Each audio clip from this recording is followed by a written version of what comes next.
Yes, indeed, Peter. Let's just pick up from where you left off. I mean, there's so much that's happening, Sophie, on the African continent, looking into what transpired in Zimbabwe today.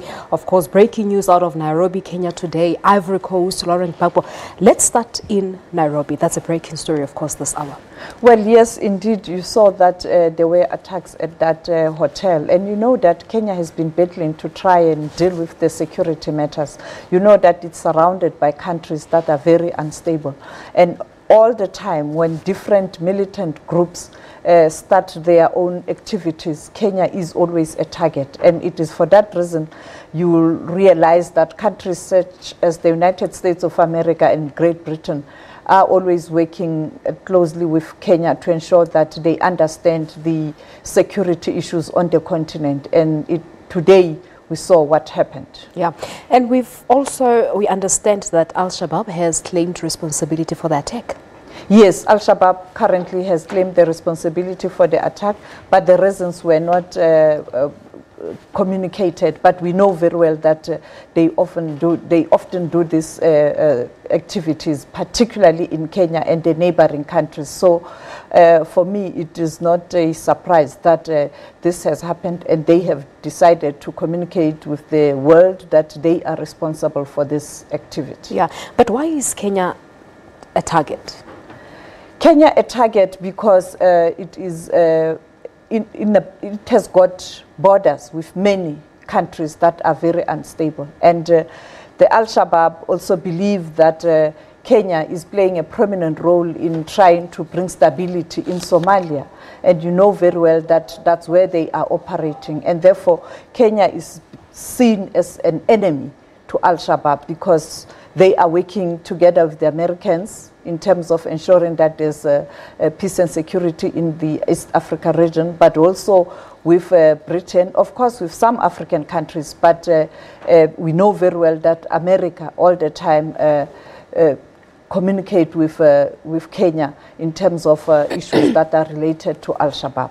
We've just seen a short while ago, Sophie, the police urging the public to remain very calm. But as you said, there are security concerns in Kenya. What exactly is lacking at what needs to be done? Well, give credit to Uhuru Kenyatta. Previously, these incidents, you know, you would deal with these incidents on a constant basis. But right now, it's an isolated reporting in terms of them attacking Kenya. We know that normally in December during the holidays, Kenya was always a target, and Egypt and Tunisia, you know, those holiday resorts, and Tanzania. But it looks like Uhuru Kenyatta, the partnership with different countries, particularly with the Americans, is working, and it is for that reason it will continue, but not in the same scale that it used to previously. And I think even the AU is now on standby to assist. Yeah.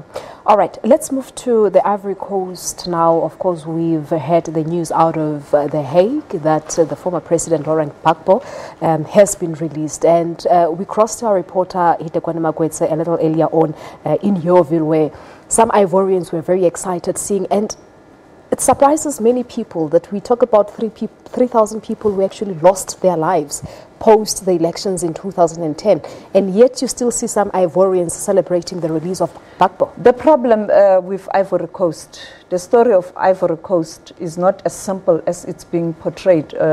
Perhaps we rely too much on the international news agencies, but the reality is the story of Ivory Coast is very complicated. We know that South Africa in particular has been very clear on what is happening in Ivory Coast, saying that arresting Laurent Gbagbo was a mistake, because when you look at what happened in Ivory Coast, it wasn't him who started the conflict, but because certain international community or powers like France, like your Belgium, you know, many international big players, they have interest on the continent, and they always take sides. So the issue of Ivory Coast has always been the interference of international community. And it is for that reason the story of Ivory Coast, when it's being told, we are not objective. It's always biased. So South Africa was vocal to say that at the end of the day, this case is not going to stand.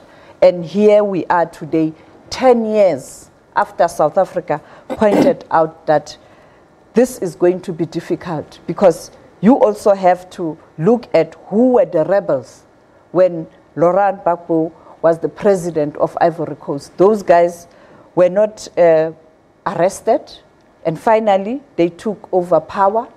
And you know that a person who's in power always commands respect. And unfortunately, here we are now. The ICC has decided to drop all the charges against Laurent Gbagbo. But what do you think is going to happen going forward in Ivory Coast? Will that sort of bring some political instability? Indeed, there's going to be instability. Clearly, those who play a role in supporting the arrest of Laurent Gbagbo, where they are worried, and of course they can retaliate. But it is up to the international community, particularly the AU, to ensure that that doesn't happen. And you know very well, Ivory Coast is going to elections next year. And now the question is, will Laurent Gbagbo contest the elections? So the international community, Africa in particular, must assist Ivory Coast. All right, let us now quickly reflect a little bit on Zimbabwe, what transpired yesterday, although we're reporting that it's been a relatively calm day in Harare and Bulawayo. President Emmerson Mnangagwa dropping the bombshell on Sunday and traveling to Europe. Yes, this was a visit that was on the cards. He went to Russia on a state visit. From Russia, he's expected to go to the World Economic Forum in Davos, Switzerland. Now, unfortunately, back home, things are not rosy. There are protests. We know that yesterday the protests turned violent.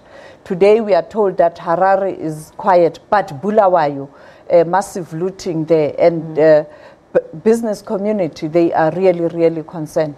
The question is, what is SADC doing? No statement from SADC, no statement from the African Union on all these three big stories. I'm talking about Zimbabwe, Ivory Coast, and perhaps Kenya is too soon. But I think the regional organizations and the continental body must do something to assist Zimbabwe. And I'm hoping that perhaps very soon Zimbabwe will find solution to these problems. But the fact that the African Union nor SADC have said anything regarding these issues, what is that saying about us as the African continent? Are we not able to solve our own problems? Leadership. It speaks to poor leadership. I mean, it's poor leadership. And when international community intervene, or superpowers, big countries, we then complain that that's interference in the domestic affairs of the continent. But we are not doing anything to resolve our own problems. We always wait for America to issue a statement or the Security Council to convene and give us direction. But we do have regional bodies. We do have a continental body. What are we doing as Africans? It's poor leadership. That's it. All right. I know that Peter is still seated with Professor Khomui as well. Let's now cross back to Peter.